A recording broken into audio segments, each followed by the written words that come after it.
Nå vil vi utføre KASS-testen.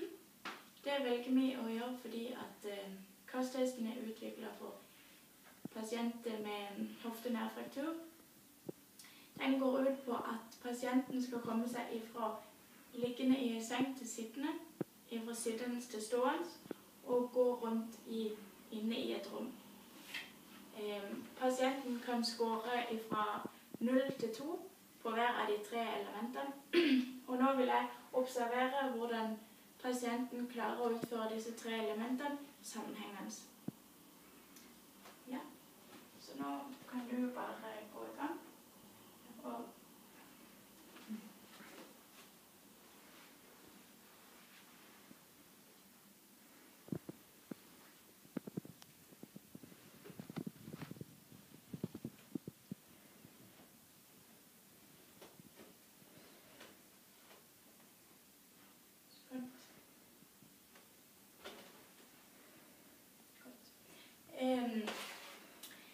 Nå observerte jeg at pasienten ikke hadde noe problem med å utføre alle de 3 elementene uten hjelp.